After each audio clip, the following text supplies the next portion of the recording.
Surviving the Apocalypse with special guest Piero San Giorgio.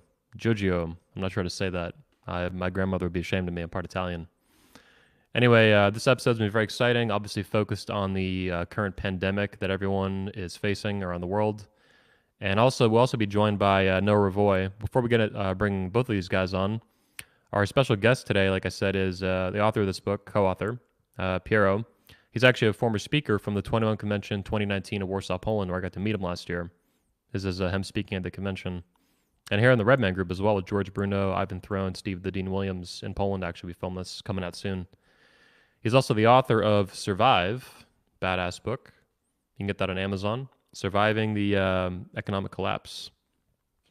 He's also the author of a book I do not have yet, but I'll show it to you in a minute, CBRN, which he co-authored with somebody. I'm not sure the co-author. Oh, Chris Millennium. And that's on surviving chemical, biological, radiological, and nuclear events, including the coronavirus. This was written a couple years ago, but the coronavirus is obviously beyond just the one we're facing now. Without further ado, welcome to the show, Piero and Noah Ravoy. How's it going, boys? Here. Hello. Thank you for having me on. Absolutely, man. Thanks for coming on. Good to talk to you again. It's been a little while since we spoke. Yeah. So, yep. Now, how you guys doing today? What do you guys... Yeah, everybody's surviving. I don't see any gas masks or zombies at your door. Piero, are you in France or Switzerland?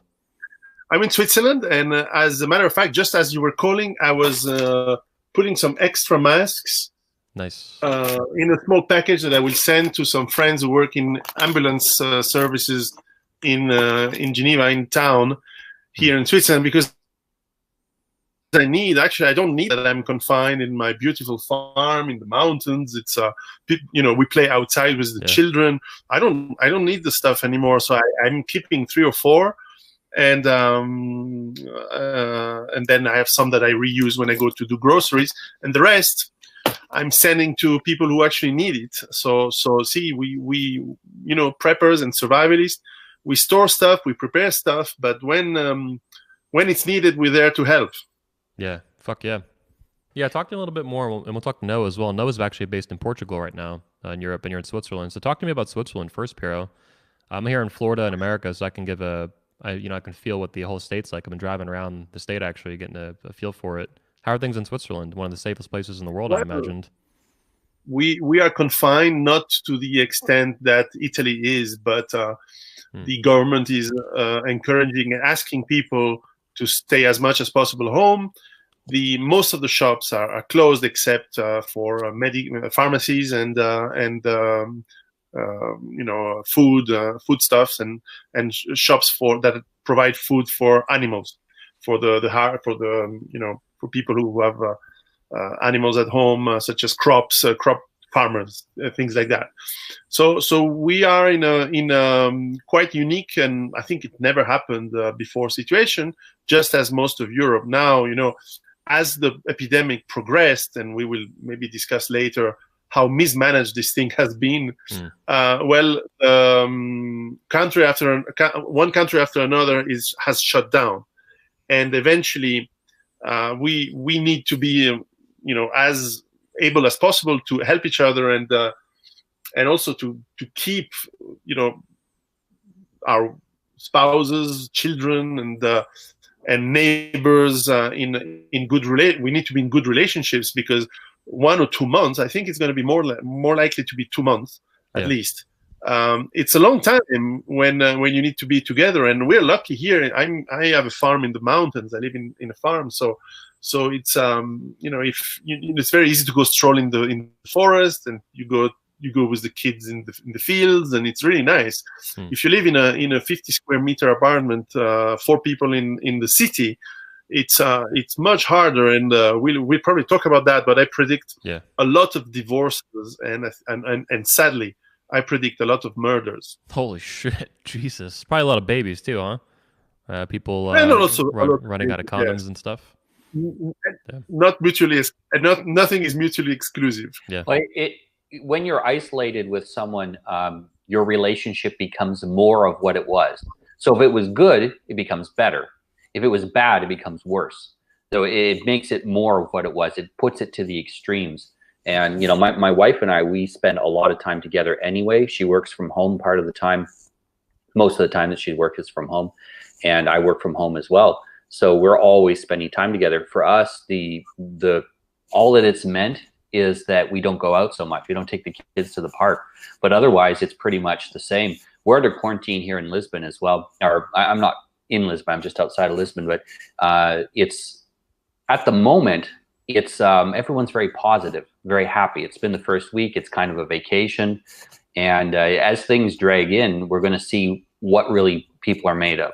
And I think it's going to depend a lot on the local culture as well. If you have a culture that is very cut off from their neighbors, or a culture that is very individualistic, I think it's going to be more difficult to get through this than a culture where people are very cooperative with each other and where they know their neighbors. And I'm very happy here in Portugal that in general, people are very calm. They're very, very positive, very calm. There's a bit of nervousness, but I'm not seeing aggression. I'm not seeing people getting upset. There's not been a crime bump, nothing like that. So far it's been good, but it's also been a very short period of time. Yeah, and Portugal is a country of about 10 million people. How big is Switzerland? How many millions are there? Yeah. Okay, similar, yeah. Yeah, in Florida, I think we have over 20 million in our state. And things every day I've noticed, I go to the grocery store usually once a day, every other day, for now anyway. And I'm kind of keeping a vibe or a feel for how the people around me in these communities and where I live, and then also where my family lives. I went to visit them the other day.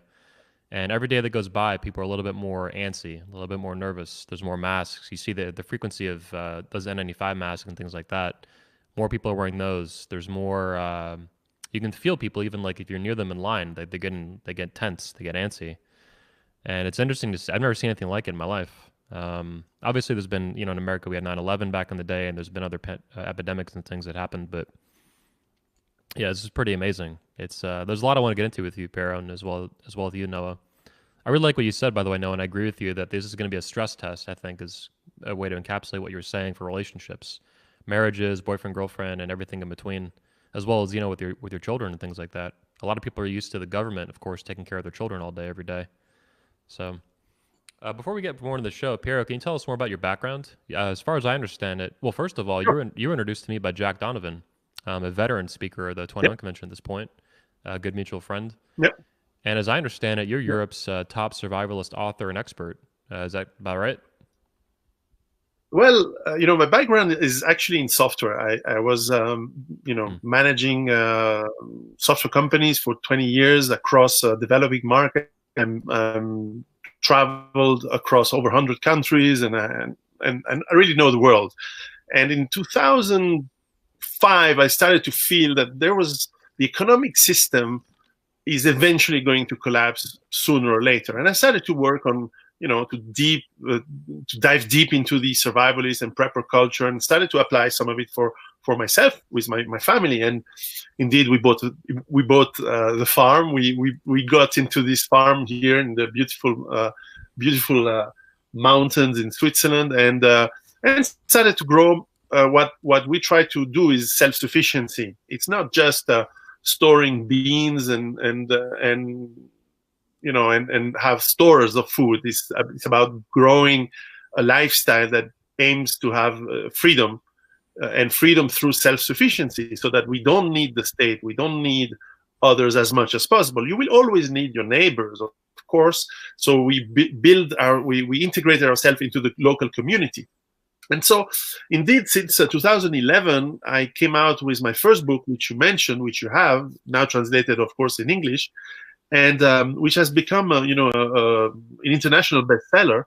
I think it's about 11 languages now, or something like that. But wow. It's a book that, from English to Turkish to Romanian to Italian, has been teaching people the basics on what is the strategy to have. Because you can find a lot of books on gardening, you can find a lot of books on how to shoot, you can have books on how you build your solar panels at home, do it yourself.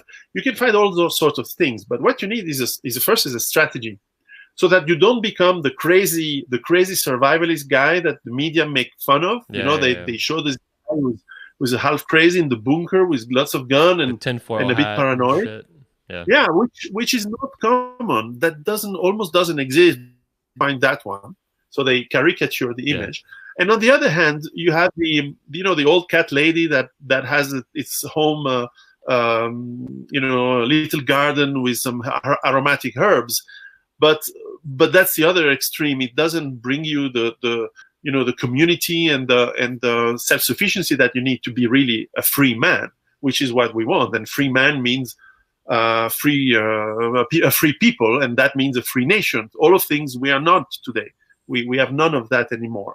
And so 4 years ago, was it 5 years ago, the head of the anti-terrorist French police, which has a unit that is one of the world's most respected anti-terrorist units, contacted me and said, look, I'm the head guy for the nuclear, radiological, biological, and chemical warfare anti-terrorist group. And I think you are weak in one point, which is the nuclear, radiological, biological, and chemical warfare. And I'd like to write a book with you. And so here it is. Here's the book that you have. I just got the first copy yesterday through mail. And this book tells, I'm right on the right page, tells about how you can survive nuclear war. And yes, you can survive nuclear war if you do certain steps. How you can survive biological problems such as epidemics, as well as chemical industrial accidents and things like that. And we take examples throughout history, of course, and clearly, chemical accidents like the accident in Bhopal in India in 1984 is an interesting example. But in the case of epidemics, we are studying in this book through history epidemics from Athens, the plague of Athens in 754, I think, and then there was and then more in the Middle Ages, the well-known Black Death, the Black Plague of the 14th century, 1348 and 1349, that wiped out half of the population of probably India, China, and Europe. And we explored a little bit how the people react and how they behave. And now, of course, as we have modern science, we understand why they have these epidemics. And we not only understand the dynamics, but also the causes. And so we can plan responses much better. And so this book was really, I'm really lucky that it comes out in English right now, because people who buy it and read it can actually prepare for the next one. Because for this one, I think we're all stuck at home and we have to do with what we have. But it will give you the right attitudes and some of the tools that you need for the next one. Because I hear a lot of nonsense in the news. We have self-proclaimed experts or people who are supposed to be experts who say completely idiotic things since January. And I've been following this on the social networks since the beginning of January. And I've been telling to the people, first of all, don't panic. This is not the kind of crisis you should panic. This is not the end of the world. This is not the apocalypse. This is not something that will kill you. Most likely it's not. Second thing, you still have a little bit of time to prepare. We're in January. This thing is going to hit us in February or March. Get the food, the supplies, get everything handy. Go to the dentist, get your teeth ready, because you don't know how long this is going to last. Maybe nothing happened. Maybe it doesn't kill a lot of people. Maybe it does. In January, we couldn't know. You can't trust Chinese numbers. This is a government. You don't know what they tell you. Yeah, I'm amazed that anyone believes that shit. Like, it's an absolute, communist dictatorship. Who the fuck would believe any of this crap? No, and still today, we don't know. We don't know what they had. It's partially cultural, too. If you read The Art of War, they explained in there that the Chinese way of dealing with war is that if things are good, you say they're bad, and if things are bad, you say they're good, so that your enemy will misestimate the response they should have. So when you're listening to the Chinese government, it's the opposite of whatever the official position is. That's what's actually happening. And I think anyone that understands dealing with big Chinese bureaucracies is that's how they read it when they read the newspaper. Yeah, it sounds like talking to women, speaking Womanese, Chinese. Maybe that's what we call Womanese. Yeah. Piero, talk to me about survival attitudes. I was going through Survive, your book, and that just kind of popped out at me immediately, even before thinking about preparedness, what you think about the situation, how the governments have handled it, how to prepare further, things like that. Survival attitude, that sounds very important for men. Yeah. So often the media ask me, what's your definition of a survivalist? And I say survivalist is responsible citizen and responsible husband and father that plans what could happen in the future so that it doesn't have to suffer if something happens. So basically, it's being a responsible adult. And that's why they don't invite me anymore, because this is not a crazy answer. They look for the crazy answer. But the real answer is that we want to be responsible. And since the dawn of time, responsible men have provided for the family. And one way to provide is to plan ahead what could happen. Because there's always a war. There's always a drought. There's always food that is not going to come as planned. Hurricanes. And so, you plan for stuff. Yeah. And this is nothing more, and but nothing less. It's a lot of work. And in today's world, it sounds very masculine too, like leadership and strength and courage and mastery, like Jack Donovan talks about. And these weak beta males don't do that shit. Yeah. Well, we're all descended from men who planned ahead for their family and survived. The ones who didn't all died. So we're descended from the men that were responsible. Except in the last 70 years, where basically that pressure has gone because of the nanny state and because of the great stuff from modern world. I mean, we don't. We have supermarkets, we have just-in-time supply chains, we have all these wonderful things that provide us everything we need, that cure us whenever we have any little illness, until it doesn't work anymore. And now we are testing that. Now, let me reassure people who watch us. Again, this is not the apocalypse. And when the virus started to hit Europe in Italy, which is my home country, I'm originally Italian, and I have lots of people, a lot of family there, a lot of contacts, I started to get the real feel of the data and figure out that what is happening.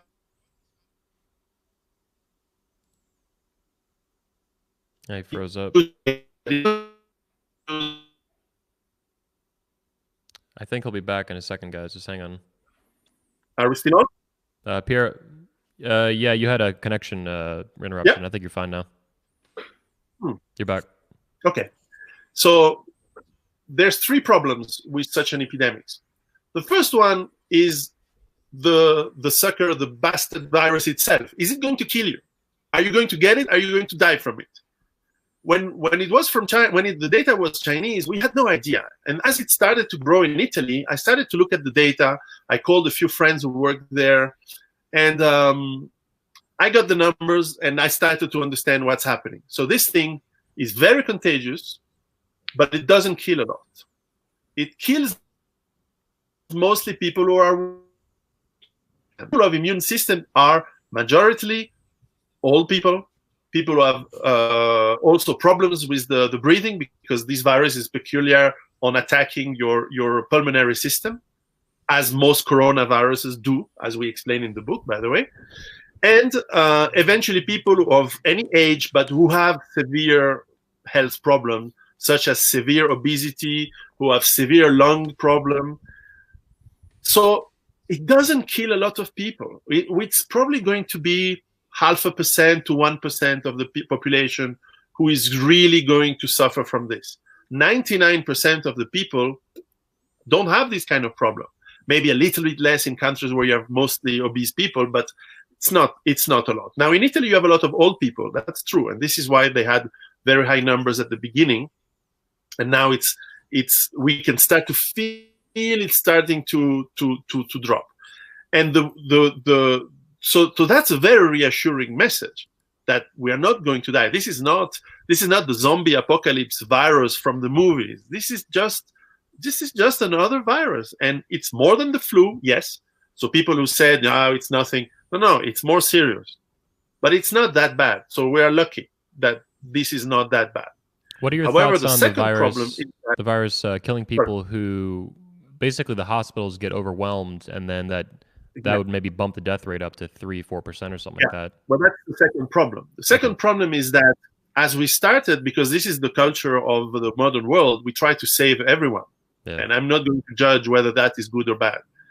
But as you start to have, people who are ill and have problems of breathing and go to the hospitals, well, then the hospitals treat them in priority, because it is an emergency. And because that quickly overwhelms the hospital capacity to treat that kind of illness, you basically run out of hospital rooms. You also fatigue and weaken the personnel, the hospital doctors, the nurses, and so on, who become weak because they don't sleep, because they work 3 shifts every day, because unfortunately that's the profile, the psychology profile of these people. They are dedicated, they're great people, but they work too hard when they need to do, and therefore they weaken themselves, and therefore they also get infected, and some of them even die, which is a complete nonsense, because no doctor's life, no nurse's life is worth an old guy of 80 years old. I'm sorry to say, but people are 80-year-old, they've had their life, too bad. But the doctors, they are saving lives every day. Tomorrow they may save my children. Tomorrow they may save some baby who's born with a problem, or a delivery with problems. Today, all of this may add to the problems of the hospitals, and this is why they have decided to try to contain as much as possible the progression by having this confinement. Now, this is too little, too late, but you had to do it. And this is why our governments and the health officials across the world, today is not the time to blame them. But when this crisis is over, we will need to go to see this guy and say, hey, you knew from January that this was serious, because I knew it. I knew it end of January that this was serious, because I started to have Italian data. And you knew it as well. So Italy acted fast, good for them. But France didn't act. US, I'm sorry, for once I have to say bad things. They didn't act fast enough. Now, granted, it's like Switzerland, it's decentralized. It's not the central government to decide it. Switzerland also was late. We were way too late. Fortunately, we don't have a lot of deaths in Switzerland, but the hospitals are overwhelmed. This is why I have my friends in the ambulance service calling me, crying, and say, "Hey, you guys, you survivalist guys, do you have extra masks?" So I have few masks. I'm not these for $100 a piece on the internet. I'm giving them for the guys who work in ambulances, because they need to work. Not for the people who have this virus, but for the others as well. What happens if you break your leg? What happens if you have a heart attack? What happens if you need absolutely to go to the hospital? What if the ambulance people are all ill? Well, and they will recover. It's not that bad, but maybe you have 1 week with the fever and you cannot work. Yeah. But at least they can protect. So we have to think forward to that. And the third problem, which is something that we are entering right now, is that after China, one of the world engines, has shut down. Now we have Europe and the United States, which are the consumers, which are shutting down. We stay home, and we must stay home, and we are consuming much less. And therefore, who's going to restart the economy when this restarts? So this is a question mark. I have good confidence that it will be restarted pretty well, but it's a very interesting test, and it was in January a bit scary because you could predict this. So I think we cope it. I'm actually quite positive right now, but I can tell you February was a month of stress for me, because I was starting to look at the economy inevitably shutting down, and we have never done this in a global scale. Well, America, the stock market too is super, super high. It was higher than it ever been. So it's now being reset from that, or bumping down. Yeah, it's been wild. Yeah, historically, whenever there's been a massive viral outbreak or a plague of some sort, it's had, for the survivors, there has been some benefits. Land is cheaper when suddenly there's half as many people, and we're not going to have that happen, but there is usually a recalculation of costs. And I think that's going to happen at the end of this virus. I've talked to a lot of people in responsible positions in big companies, working with some other projects that I did. And a lot of them expressed the concern to me that their businesses have become overly politicized. And that they told me, unless we have some sort of catastrophe, we're not going to be able to realign for efficiency again. We're not going to be able to, we have entire departments that are not contributing to the bottom line. They're just here to make political satisfaction. I've talked to people in government saying the same thing, that many of the people that are in positions of power understand what needs to be done, but they said if we tried to implement what needs to be done, we would never get voted in again, and we would go to a far left. The collapse would happen faster without control. And so I think that this coronavirus is going to be used as a catalyst and a scapegoat to make certain changes to the global economy and to global governments that needed to be made but couldn't politically be made. And now there's an excuse. I mean, 3 weeks ago we had open borders across the world pretty much. This week, I'm in Portugal and they're saying no, not even the Spanish tourists. So and nobody's saying that because you close the borders, you're some sort of a horrible person now. In fact, if we didn't close the borders, then you'd get criticized. It's really things, when change happens, it happens very quickly, and it tends to go completely in the opposite direction of what it was before. So we're seeing the unexpected become normal. Yeah, Interesting. I wanted to pull up this tweet real quick. Sorry about that, but sure. I put out a tweet, and it was just yesterday, I think. It was 2019. Trump is an authoritarian. 2020, harder, daddy. Because in America, everybody now is, Trump all of a sudden is president. He's my president, and his approval rating's going up, and they're like, they want the most draconian measures they can as fast as they can, whether or not it's wise. They just want it. So it's funny, all these people that hate him, all of a sudden now he's their president. So what Noah said is absolutely correct. And 3 weeks ago in the UK, the main story in the news was that there was this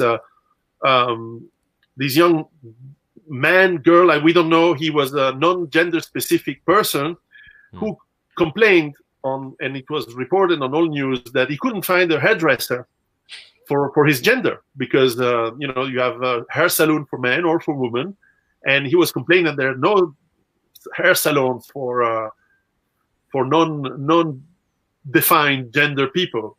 Well, that's not news anymore. Yeah.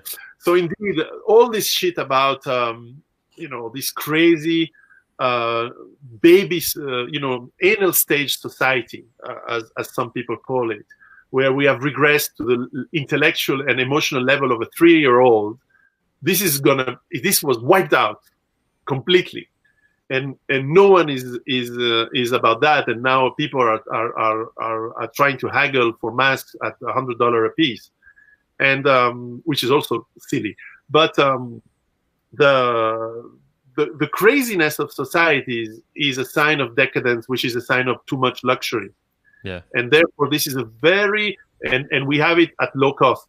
Believe me, this is not a bad virus, because some people go with the theory about I have sunset on my face. Some people say, oh, this is a bioengineered weapon and so on. Well, of course not. Come on, do you think they will engineer a weapon that only kills 1% of the people, that kills the old people at that? Of course not. A bioweapon kills the young, kills the army age people. This is not a bioengineer. It could be out of a laboratory by mistake. Yes, perhaps. This is not a bioweapon. We explained in the book how you develop bioweapons and what is the history of bioweapons. And there's a lot of examples of bioweapons having been invented in the last century. I mean, Soviet Union, United States, Israel, South Africa. There's a lot of laboratories who have data on what they did and what they were researching. And these are major killers, but they're not very spreading. They don't spread very much because you want to be focused. It's like carpet bombing is not so efficient, whereas the precise munition is. Same for viruses. You don't want to use a virus to do war. You want to use toxins. You want to use anthrax. You want to use weaponized anthrax, not this kind of viruses. This is not a killer. So we are very lucky that we can use this kind of virus and this kind of crisis now. First of all, on a human level, I think Noah has a lot. We discussed this when we met in Poland. That was very, very interesting. That on a human level, we will learn, and hopefully in a good way, because as you said, if your relationships with the people around you are bad, they will get worse, and this is a big problem. But we will learn again to know our family, to learn to know our neighbors, to know who are our real friends. And because this is not about social network stuff, it's about your real physical, the friends that are around you. Maybe we will change the way that, I have a friend in California and I have my best friend in Japan. And no, they're too far. It's great that you have these friends, but the real friends are needed next to you. and maybe you should focus on the people who are next to you, or maybe you move to people that you feel good with. And the same with your job. Why do you spend all your time in a job that you don't like, which is what happens to most of the people? Why do you spend time with your wife that you don't like?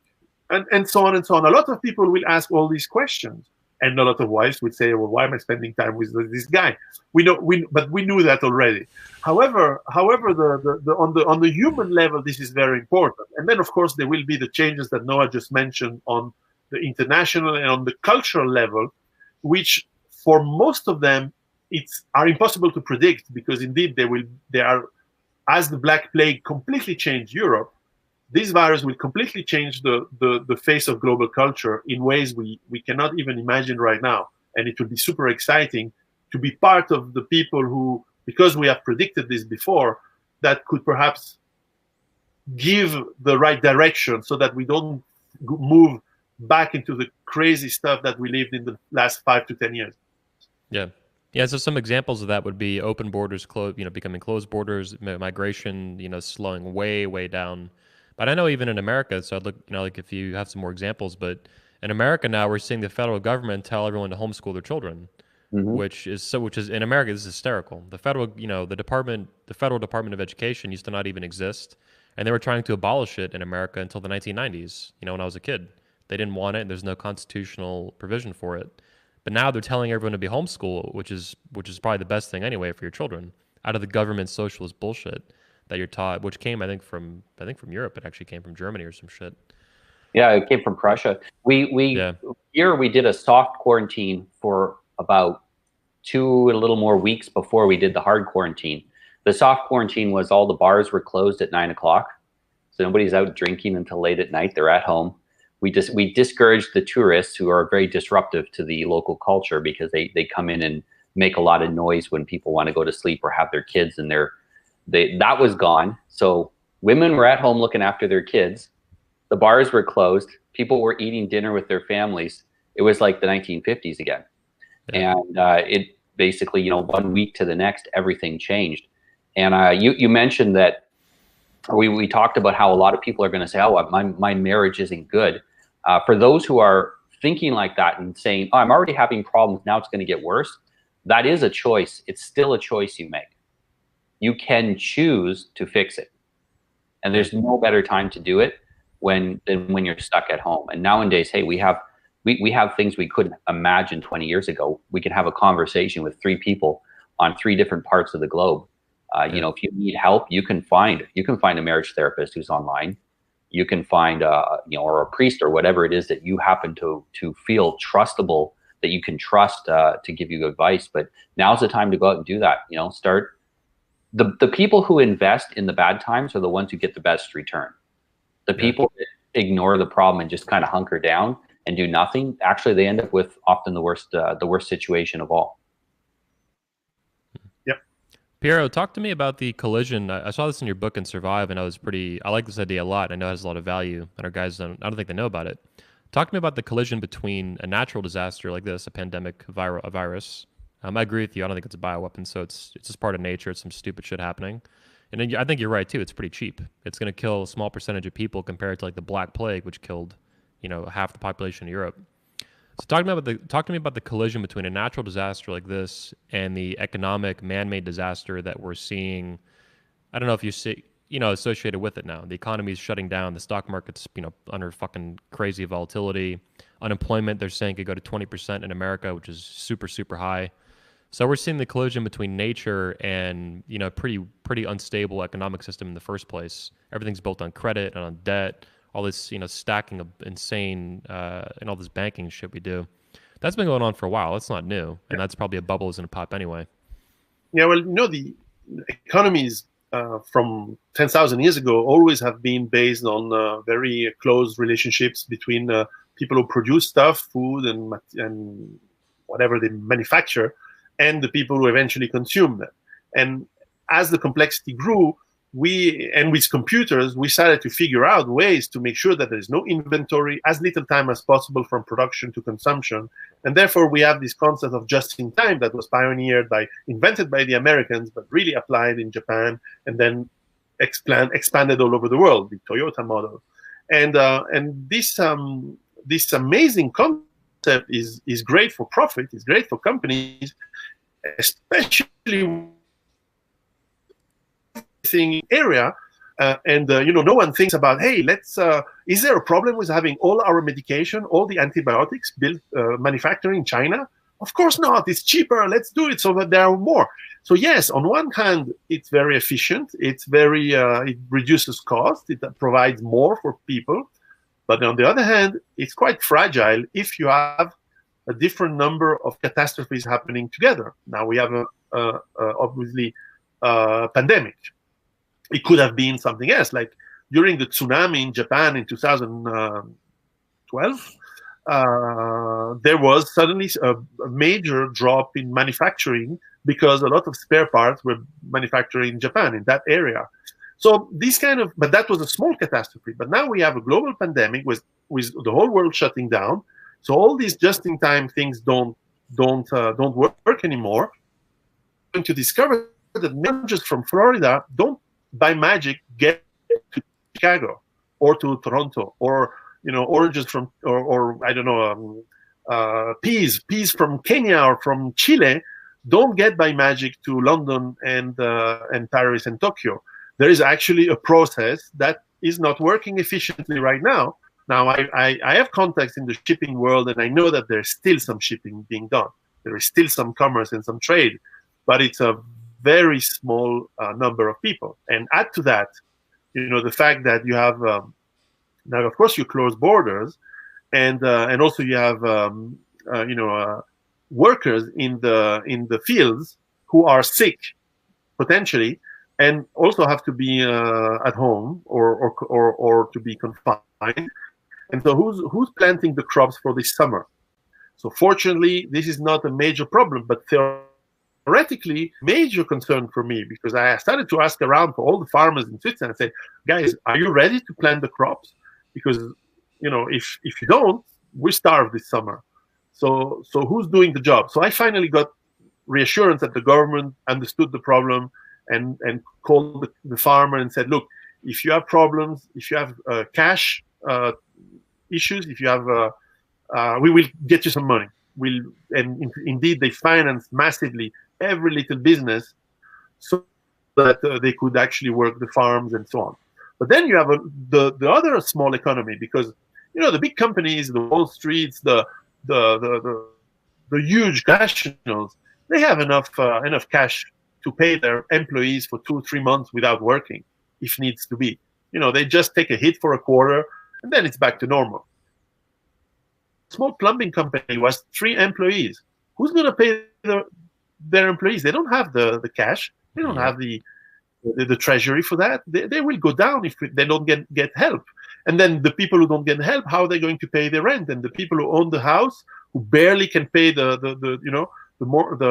bank, how can, if people don't pay the mortgage, they go down. So there is a domino effect that is very real. Now, again, fortunately, in this crisis, governments understood that because people still believe that money is worth something, and the interest rates are at 0, well, yeah, they can print even more fake money to inject in the business. And I think in the market, and I think today we're at $150 billion every day that is injected in the market to help the economy. And, I'm not a socialist. I don't like that.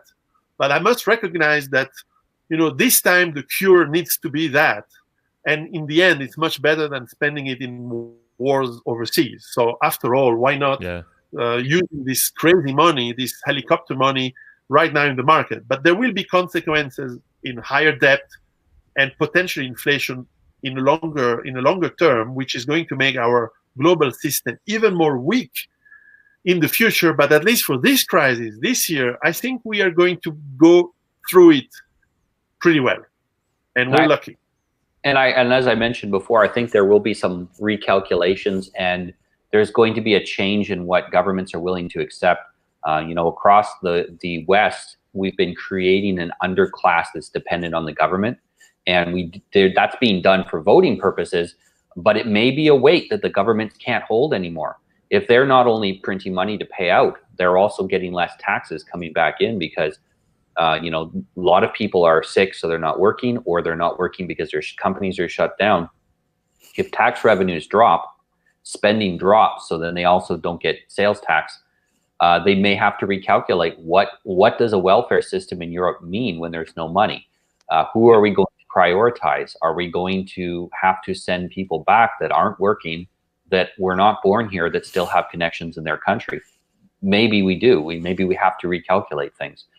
And some of these are calculations that it's better we make them now with a good political excuse than make them in a situation that can cause almost a civil war over it. You know, this is a way that it could be done peacefully.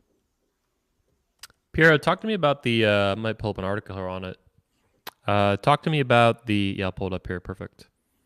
So talk to me about the potential, the duration that you see happening for all this. Like, you're pretty confident, optimistic. I'm glad to hear that. Other people disagree and other people agree with you. So there's a lot of, obviously on the internet, there's a lot of division on that stuff. But in America, even the government is saying it could last up to 18 months in terms of waves of it, like the flu, right? Yeah. Comes in, goes out, comes back in. What do you think about the duration and how that will affect, for example, the economy? You know, going, freezing, like, you know, airlines and shit.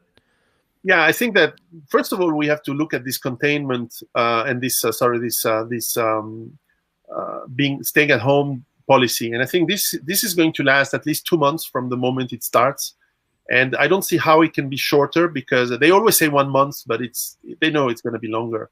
Yeah. Because first of all, if you are in, you know, the idea is that you want to have enough people that are either infected and survive, which is most of the people, or people who are not infected and not in touch with the virus. Therefore, after a while, there's not enough people carrying a live virus that they can infect other people.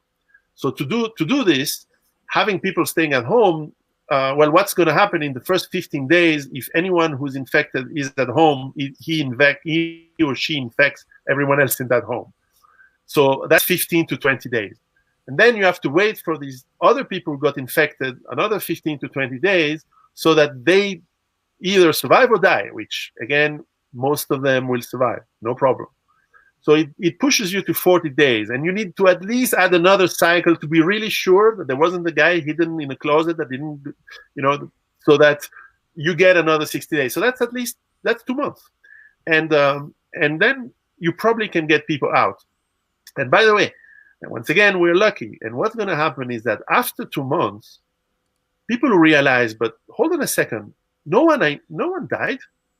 No one I know. Yeah, the granddad from my friend, yes. But after all, it wasn't such a bloodbath.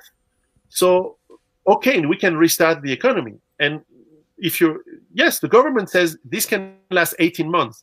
What it's actually saying that there could be people who are infected in other countries which have a delay for whatever reason, maybe weather, maybe climate, and then travel back and reinfect some of the people who are not infected. Or perhaps there is a second strain or a slightly mutated strain that comes in.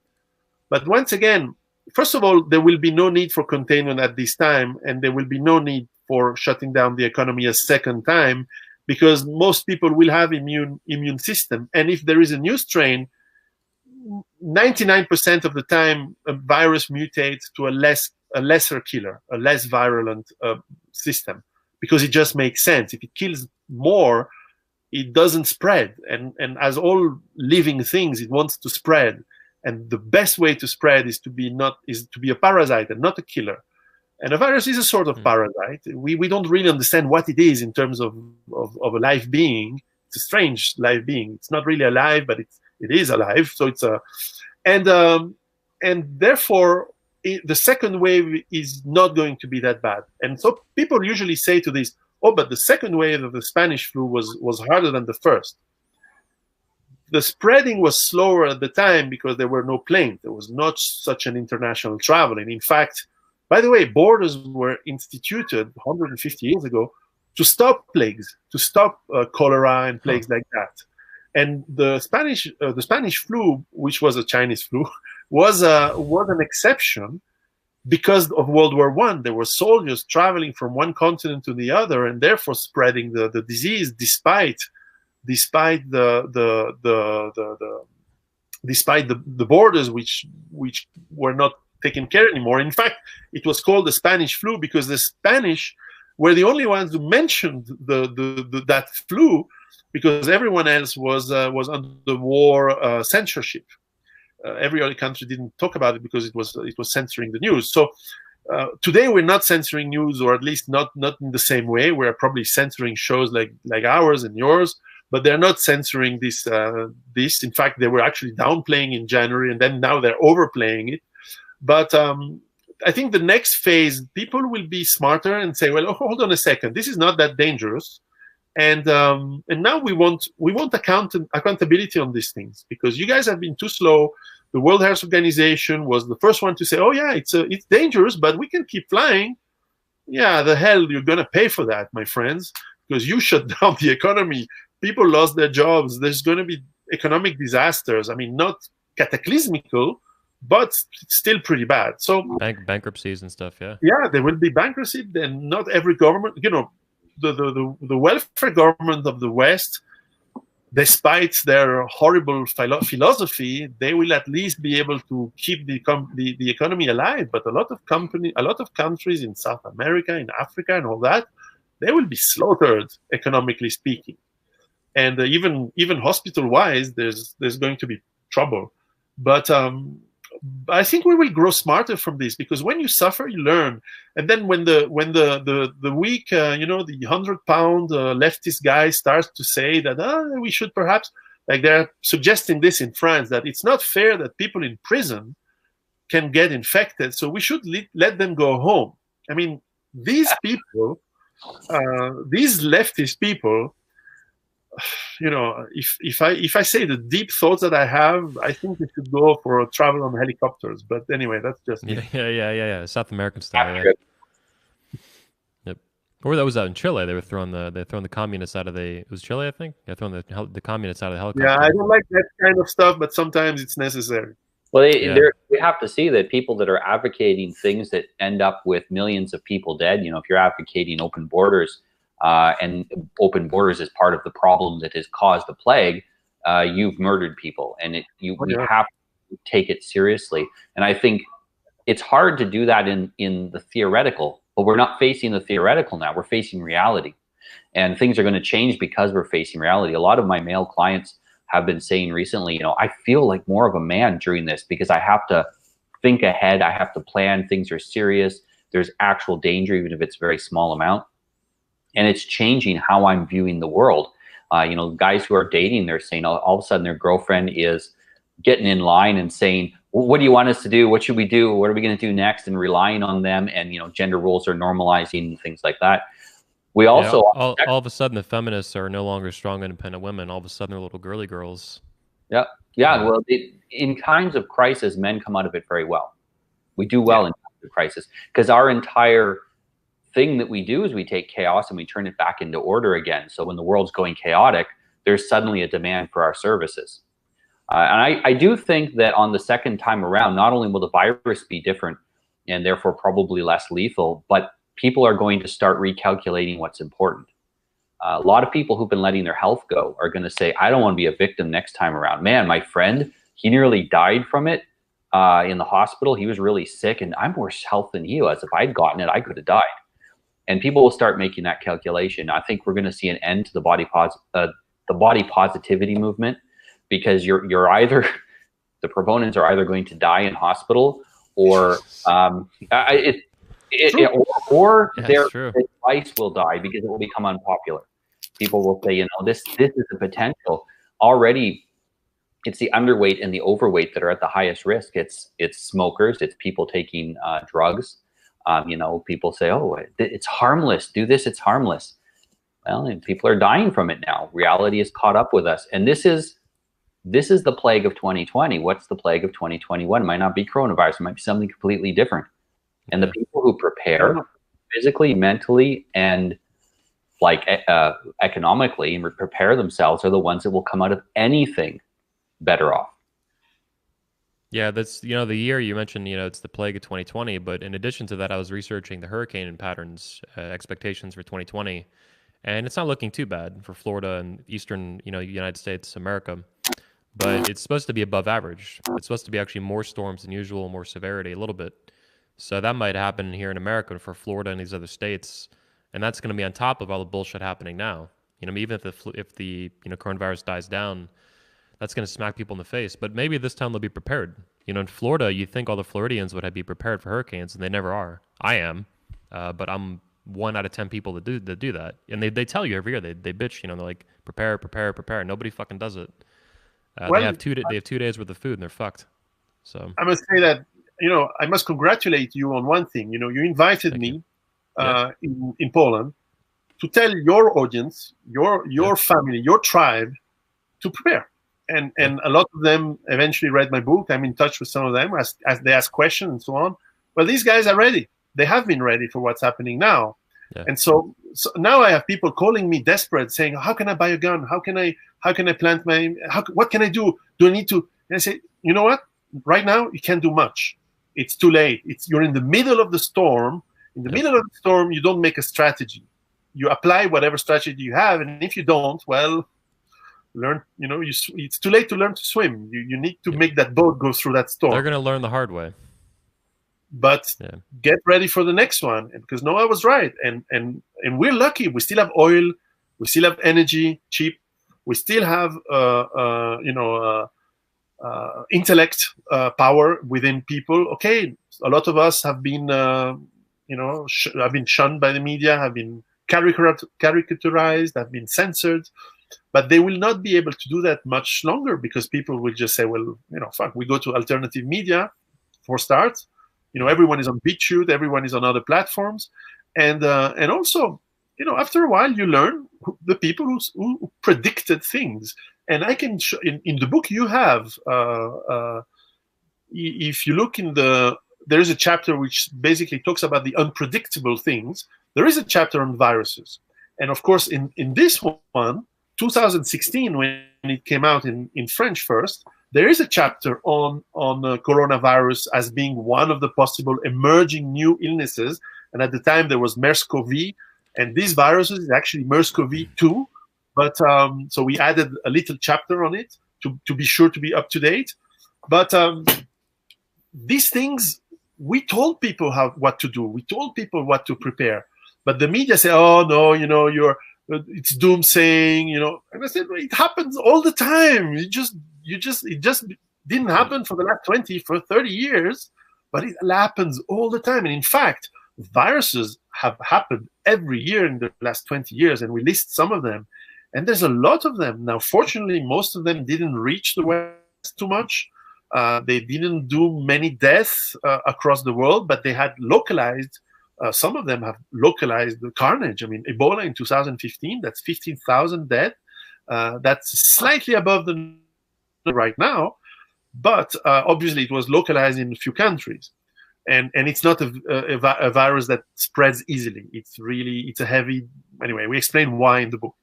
This one spreads easily, but fortunately it doesn't kill much. Who knows? In the future, we'll have a combination of high spread, high mortality. Fortunately, we don't have that right now. So it's time to the time to get prepared is always now.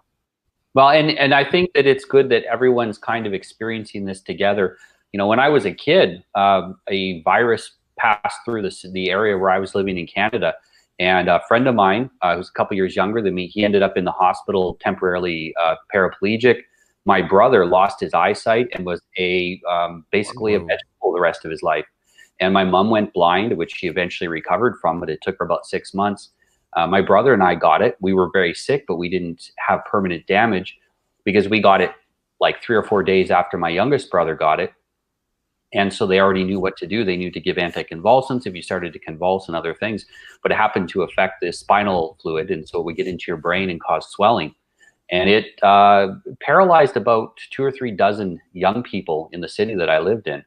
Wow. And it was extremely serious because if it wasn't for medical care, every one of those kids would have died. And many of the ones who didn't end up with any long-term disability, they would have died as well because they managed to make an intervention early enough. But this is almost a yearly occurrence that we have something happening, and it's that you have to prepare. Maybe that's why I think about preparing more, is because I've pass through that experience. But I think it's going to change. There'll be before the coronavirus and after. It's going to change how people think about things. Oh, yeah. Yeah, it seems to be a huge event, yeah, on level with like 9/11 in terms of influence and impact, things like that, at least in psychology and for people in the economy. Yeah, Piero, by the way, so you mentioned I love having you speak at the convention. I hope to have you speak in the future again. Obviously, I was going to invite you to Poland. We were going to do Krakow, Poland, but I don't know if that's going to happen now in August. I'm still kind of waiting on that, Too but soon. Yeah. yeah, too soon. I honestly doubt by July we'll be able to have. See, my family was planning to visit the US in the end of July. I think it's not going to happen. By the way, nothing. This is not genius stuff, but hey, it was mentioned. This is the kind of stuff you need to buy. For example, it's not complicated. Of course, you cannot buy it right now, but 6 months ago, 3 months ago, 2 months ago, you could. Yeah. So next time you have everything in this kind of books. But once again, what Noah said is also very interesting, because we are lucky today to have international news, and we need to find out what is true, what is not true. But at least we have communications. And indeed, in the past, we have, for example, the last big flu, not H1N1, which I actually caught. I caught everything. I think I caught this one, by the way. I was really bad for 2 days, and then I destroyed it. But the one that was in, I think, is 1969. 1.5 million people died from the Hong Kong flu of 1969, and then there was one in 1958, which was also quite a killer, like something like 13,000 dead just in France alone, for example, and spread across the world. But indeed, no one knew. However, as a guy who prepares for you and your family and your neighbors, the strategy needs to be thought nonetheless, because the strategy is: what if the hospitals are overwhelmed or closed? Can you treat yourself for most stuff? And does this mean that you need to boost your immune system? Yes. Does it mean you need to check out your nutrition? And then, or you go down in the strategy. If you need to have a good nutrition, it means that you need to have healthy, seasonal, organic food. So how do you get that? Well, some you grow on your own, some you buy to trusted farmers and trusted sellers, etc., etc. So you develop your strategy, and then you deploy it across so many fields of your life, so many aspects: relationships, the food, the filtering water, having a healthy lifestyle, moving your body, having friends, sleeping well, etc., etc. And all of this is, it's a no-brainer, kind of. But 200 years ago, people didn't know that. They had some good hunches, but they didn't have the science to back it up. And today, people, they should know, but they don't care. And this is why these books and, these shows and people who have knowledge, I think Noah and I, we both do consulting to people on helping them how to do a lot of things: relationships, healthy lifestyle. I do consulting for strategy of survival. So basically, I help them to go through all the little steps and finding the devil is in the detail, the mistakes that can happen because you didn't plan. I have clients, they are divorced. Now, who's gonna survive where, and who's gonna get the children in such a scenario? A lot of messes can happen because people suddenly lose their mind because they say, "No, I will have the children," and they go and kidnap them and so on. And then it's not a big crisis, and then the police comes to you and say, "Ha, you kidnapped the kids. Ha, you didn't think it through. You didn't think it through because you thought with your emotions and you didn't plan." And we men are good at planning. This is another advantage we have. So this is why people say, "Well, it's a big book." Yeah, because we have to give the historical perspective, and we have deep. I have a lot of interviews in this book of specialists. In the case of pandemics, I interview one of the top specialists in the area in Geneva. We have one of the top hospitals in the world for curing new pandemics, emerging illnesses. And so I interviewed the guy, and it was very interesting because everything he said is exactly what the governments are setting up. And they say, there is no plan for quarantine. And in fact, there is no quarantine. They're actually saying to people, please stay home and let us shut the shops. But there's no more plan for quarantine. And people who read the book, they knew it, because we would expect, okay, let's shut down everything like they did in China. But there's no such plans in the West. We cannot do these things anymore because culturally it's not acceptable. We cannot shut down a city. And so when Italy did, everyone was shocked. And in Switzerland, and like most of the world, they actually don't quarantine. They just ask people to stay home, to be confined, and all of this wasn't explained. So you understand the context, because what happens if you are stuck in your city, as I could have in Geneva, but everything I have to survive and have a good life during that time is here in the farm I am right now. This is not the office, so I don't have the proper setting for such an interview, but it doesn't matter, I can still do it. But we can, if you're too late to act, if you haven't planned it through, you get stuck in the small apartment, and then it can happen other things. Now, I'm confident that this crisis will be sorted out, but there was a scenario where it doesn't, and there's a scenario of martial law, and there's a scenario of looting, and there's a scenario of civil unrest. So far, I've not seen looting or a lot of unrest anywhere, and it's good, and let's hope it continues. But all of this is part of planning and having the right strategy. So this is why you need to. It's not just let's store food and a gun, and no. It's much more complex. It's not that hard, but it's more complex. And a lot of it's up here too. It's in the mindset. You know, there's millions of people that showed absolutely zero concern for their health and well-being are suddenly worried that they're going to get a random virus and kill them. And I remember it was a previous virus a few years back, and people complaining about it on TV. And they had a bunch of chronically, like, massive people complaining that the government's got to do something. I don't want to die of this virus. Meanwhile, they're making choices that are going to kill them 20, 30 years earlier than they could have lived anyway. So it's you know, if you're not right up here, it doesn't matter what physical preps you have. You're not going to make good decisions. And, you know, you can follow a plan and you can buy a bunch of stuff, but that's not what keeps you alive. And you've mentioned this quite a few times, Piero, about the importance of the community. You know, the first thing I did was I went around and knocked on my neighbors' doors, and you know, some of them they like to look out the windows. I went and, you know, waved to them and say, "Hey, look, if you get sick, and because I have some old people here, if you get sick or if you are afraid to go out, you know my phone number, because I gave them all my phone number long ago. Phone me. We'll go to the shopping. We'll bring you the stuff. We'll put it on your door. We'll knock on the door, and you take it away."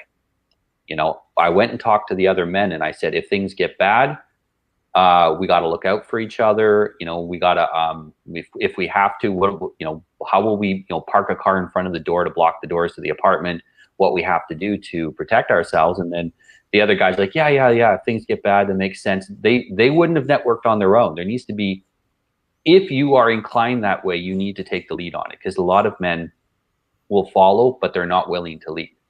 And so it doesn't mean there's something wrong with them. It's just, that's who they are. And we men who are interested in this and interested in our family survival need to take the lead and stimulate the men around us to think about this. Yeah, it's important to remember that most men are some variation of beta or blue pill and things like that in the manosphere we talk about. They're just not, they will follow, but they've been conditioned to, you know, disown their masculinity and apologize for it for years. And now that's coming to have consequences. But I do agree with you that men will follow when you step up to lead, especially red pill, you know, the red men, so to speak.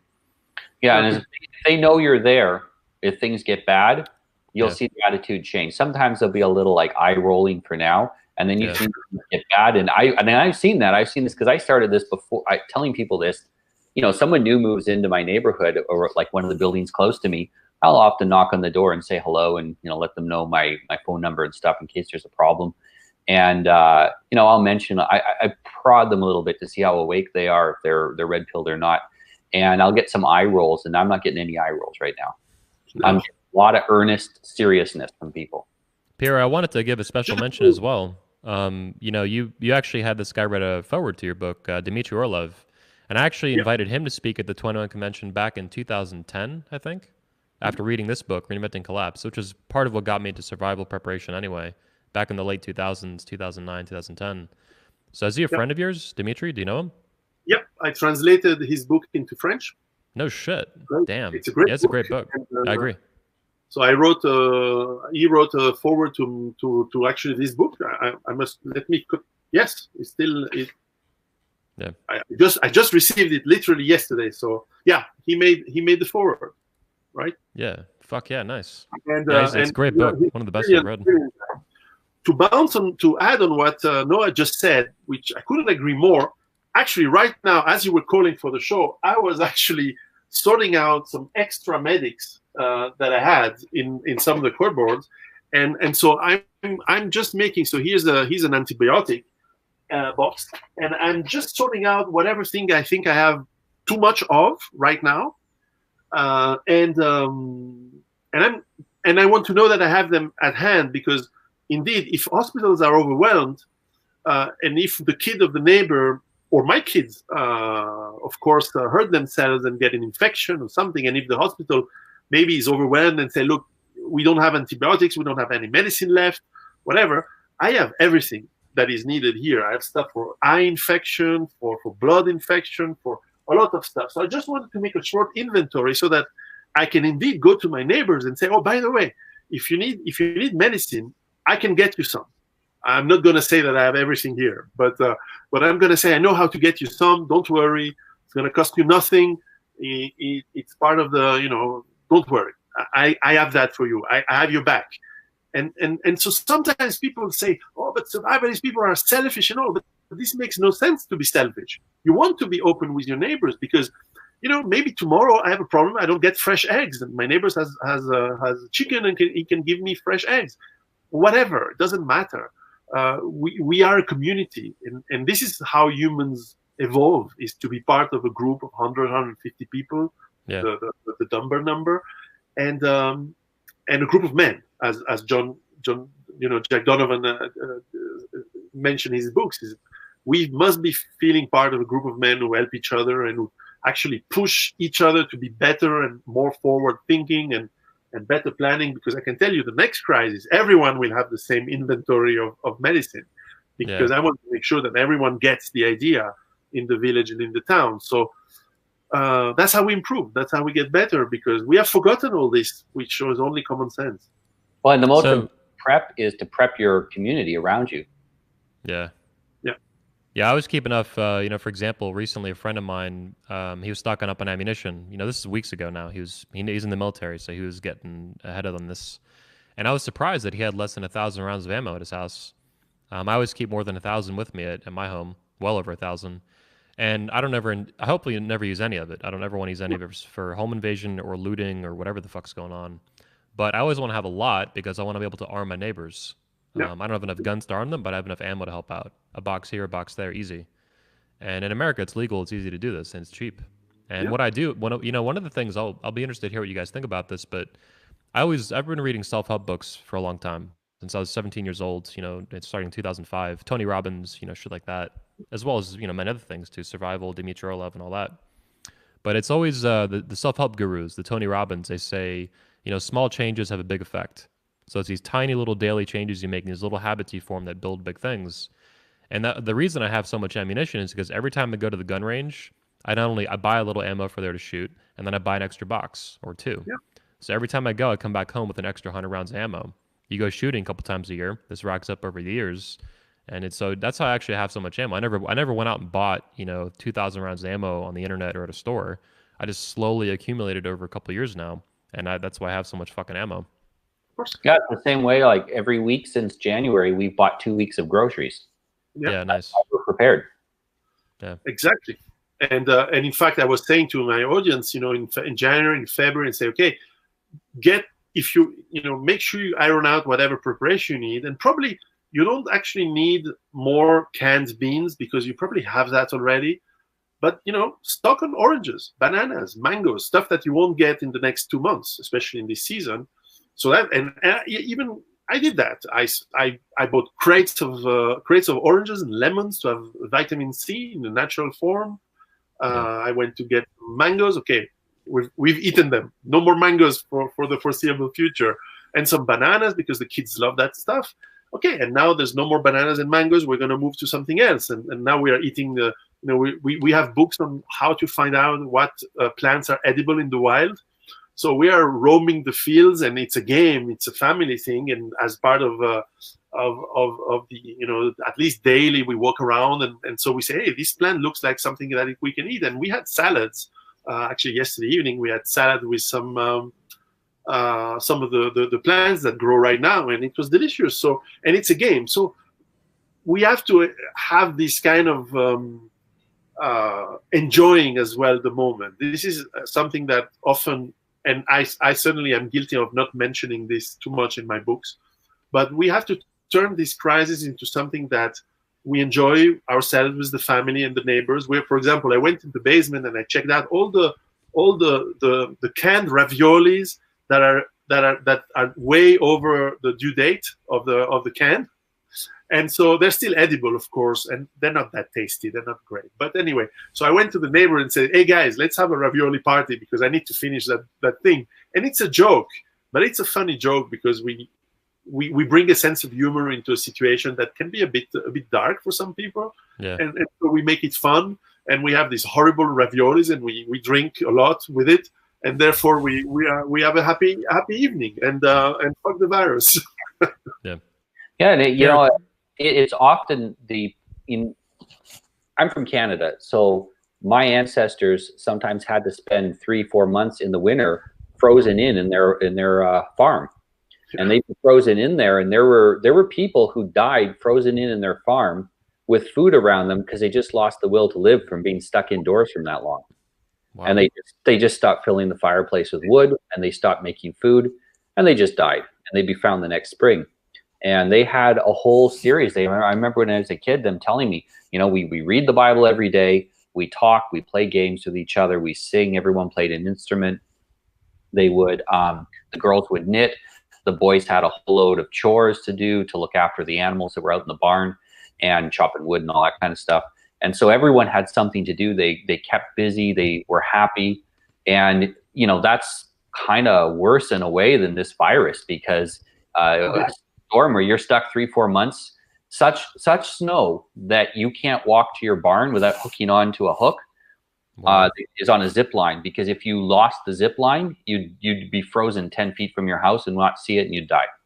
And they talked to me about this, and they had 16 kids because, you know, you have a kid every spring this way. You get stuck inside that long, there's nothing else to do. But they had a very tight-knit family. They loved each other. They got along well. And we're going to have to remake our view of the world into one where we're okay with a bit of uncomfortableness. This is something we talk about in the Manosphere, getting uncomfortable with being uncomfortable. Sorry, getting comfortable with being uncomfortable. Yeah, it's extremely important. We've gotten way too soft in the world today, and that softness puts us at great risk. And if we can learn to have some fun and laugh in the face of danger, you know, I put a little skull behind me here. You can see by the corner of my head. Put a little skull to remind me that, you know, death is somewhere behind you and not to worry about it. And our ancestors, they had a very different relationship to death than we have. It wasn't a big deal to them. You know, people died, they died. And it was, oh, you'd be sad about it for sure. But they didn't fear it quite the same the way we fear it. They almost joked about it. You know, they laughed at it. They literally laughed in the face of death. And that gave them a kind of power that, you know, they got little rickety wooden boats and sailed around the world. They did kinds of things, you know, that we would just never want to take that kind of risk now. And they did that, and that was their normal life. Yeah. I have a feeling one of the good things that'll come out of this is we're going to be a little bit less afraid of death. I agree. Yeah, but more ravioli. Noah, one of the things you mentioned too with the barn Memento thing. mori was what the Latins used to say. Remember that you're mortal. Oh yes. Yeah. Yeah. Noah, one of the things you mentioned. So you guys are talking here about basically kind of leisure and recreation, staying positive. These are mental health things actually that they benefit mental health. I know one of the things that you mentioned that came to mind, Noah, was being stuck in those barns, frozen. Parts of the world now, you know, I live in Florida, so I have unlimited sun, even now under quarantine or all this bullshit, right? I can go for a walk. I just went for a walk this morning. I didn't get sick. There was nobody coughing on me and shit like that, right? No dogs attacking me in the street. But vitamin D and sunshine are huge for fighting depression, staying for mental health. And it sounds like that's like what happened, though. They went depressed and why. So depression, I think, is an issue right now that a lot of people could be facing. But vitamin D and sunshine are huge for that. They have major benefits on your melatonin levels, sleep cycles, vitamin D, cholesterol, all kinds of stuff, including your immune system. Huge. Like I have a baby, I have a baby nephew, and I'm telling my little sister to make sure she takes my little nephew out in the sun every day, 15, 20 minutes every day, every day, every day, directly on the skin. It's just, as I understand it, it's the most crucial element to the immune system, above even beyond vitamin C and zinc and things like that. Vitamin D, all that stuff. 100%. And it's free. You just get sun exposure. It's Yeah. not hard. Now, I live in Portugal, so we also have like 300 and something days of sun a year. And Wow. I'll go out to the front of the building, put out a blanket, put the little babies. I got 2 5-month-old twins. Put them out on the blanket, and they get 15, 20 minutes. I get half an hour, 45 minutes. My wife and my other son will get whatever until they feel too hot, and they'll go back in at the zenith of the sun. So when it's at its highest. Yeah. And it makes a big difference. You know, it really does help you. Probably why I look a little red. Yeah. Piero, talk to me about your criticisms of the government responses, particularly between Europe and America, which have been a little bit different. Like, Donald Trump did close down, for example, travel to China in January, and he was getting screamed that he was racist and stuff. And then, of course, everyone's still bitching endlessly about everything, but there are some legitimate criticisms, I believe. Yeah, once again, I don't want to be too harsh now, because now is not the time to make accountability, but definitely the international instances for health have been, so the CDC in the US or the WHO. The World WHO, which is not far from, which is in Geneva where I live most of the week. Well, they have been really slow into assessing the data and the potential gravity of the situation, and they must have had even better data than the public, which is basically very fragmentary and once again unsure from China. But I think there has been, some the images from China where they were piling dead in the streets and having crematoriums working 24/7 got the psychosis started, because once again there was only 2 strategies. One strategy was to do nothing, and this illness would have burned through the population. People would have felt sick. 1%, 0.5% dead in average, perhaps the higher with older people. And we should have done. And then you do triage in the hospital, saying, well, if you're above 80, we don't treat you. Too bad. And that's it. It would have been gone by June, and that's done. The other would have been shut down every fucking flight with China, actually shut down every border and every flight for a month. And then this thing dies in China, and that's it. These countries are too much of the pussies, though, the leaders around them, basically, to do that kind of stuff. Right? But we did a little bit of both, and it was a bit too little, too late. And, you didn't want to kill your economy, and you didn't want, it's going to be expensive. The airlines, they need to. And so now we have basically the economy in emergency, and it will need to be shocked into life again through monetary and fiscal policies, which are disastrous in long term. And the politicians, no one had the balls to take either one decision, so they did a little bit of both. And it ends up with something that is blown out of what it should have been, out of proportions. Now, I don't want to be too harsh, again, because I understand if you're in that position, taking that decision to say, I shut down everything, or to say, I do nothing because we're stronger than this thing, it takes balls, but obviously no one has them. Yeah. We're kind of lucky that Italy got it. They're 2, 3, 4, maybe 4 weeks ahead of other countries. Yeah. We're lucky they are, so that we have some idea of a reliable model for how the epidemic spreads, because we can't rely on what China's telling us. And if we didn't have that, I have a feeling we would not have seen any quarantines until we were all at where Italy is right now. And then all of a sudden we would have been completely too late. We've gotten lucky a bunch of times, not being really that deadly a virus, having a first world reliable country get sick first, like weeks ahead of everyone else. And I think this was the best outcome we could have hoped for given the situation. If you're a politician and you act too soon, you get crucified. You act too late, you get crucified. And so very often the job is to cover your ass and diffuse responsibility to other people. and everyone's doing that. I think that for the next epidemic, we're going to have some changes in that kind of culture. I think there's going to be a lot less ass covering, because ass covering is going to get you in more trouble than actually dealing with it in the future. Yeah, and even Donald Trump, who I think is probably the less worst guy that we could have hopes in the world to lead the America, for sure, by far. While in January his re-election was absolutely for sure he would have been re-elected, and then in February and until recently I thought maybe he has played it. He played his game there in a really bad way, but now I'm starting to think that he's back in the game and he's going to win again nonetheless, because in fact he is showing leadership. He was hesitant. He was a bit, maybe he had the real data, and just like us, like me, he thought, well, it's not a big deal after all. But then you have to act because everyone is acting. Well, he's also a germ freak. I don't know if you know that, but he's been known for decades that he hates fucking germs. He hates shaking hands.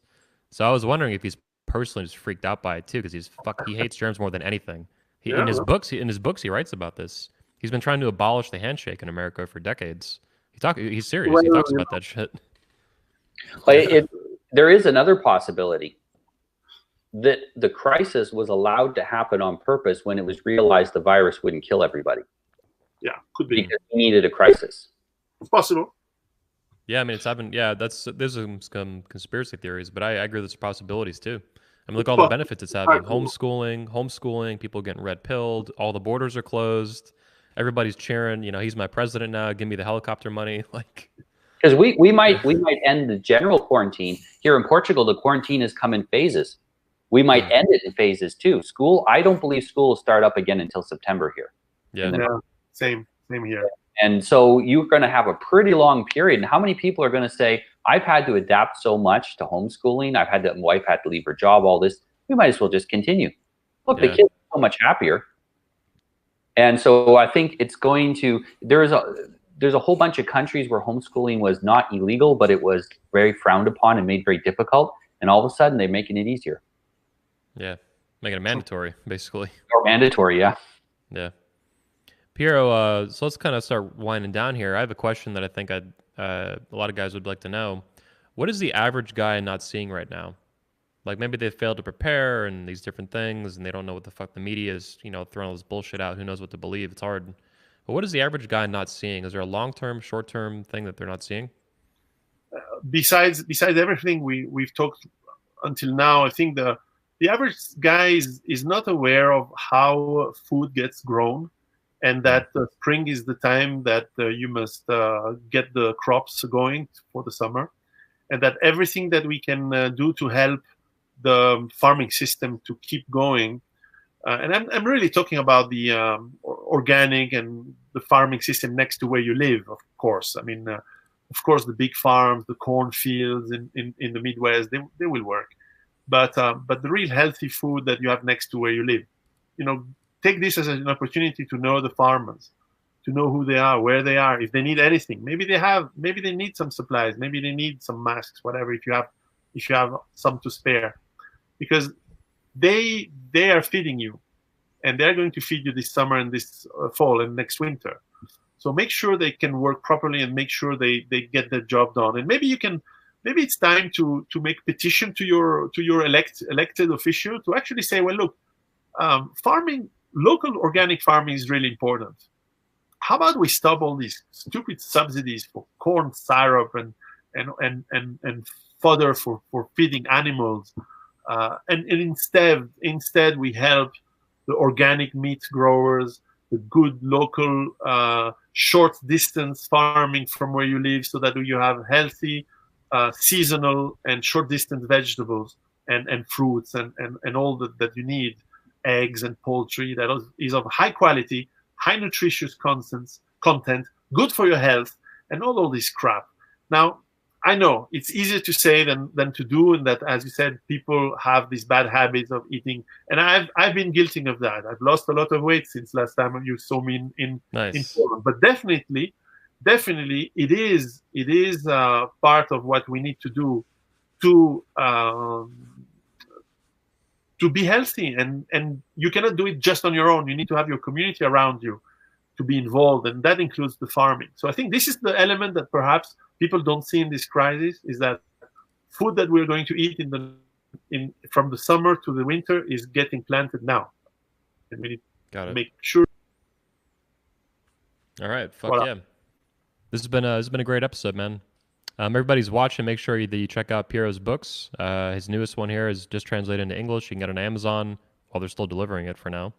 CBRN, and it's on Amazon. And he's got a co-author as well, Chris Millennium. You can check it out here. He also, not Reinventing Collapse, but he also has Survive. Let's see if we could find that. Boom. Make sure you pick this up. And like Piero mentioned as well, he did speak at the 21 Convention 2019 of Warsaw, Poland. And as you guys can imagine, I have a rush order on editing that speech and getting it out on 21 University as well as on YouTube. So you guys can check that out pretty soon. His full speech actually is that focused on survival and masculinity and things like that. It was a very good fit at the event. It's very well received and a great speech. I'll put it out to you guys as soon as I can. This has been episode 101 of Surviving the Apocalypse. Links to his books and his website and channel are in the video description. I'll put as well for Noah's. Noah, Piero, thanks for coming on the show. Any last words? Stay alive. Stay alive for next week. Stay safe. Yeah, survival, right? Surviving is the ultimate life-affirming action. Survive. Just like the book. Survive. Yeah, life's the antidote to death. So survive. Yeah. Thanks, everybody. See you next week at 11 a.m. Guys, I'm in the live broadcast. We can stay on privately. Adios, guys.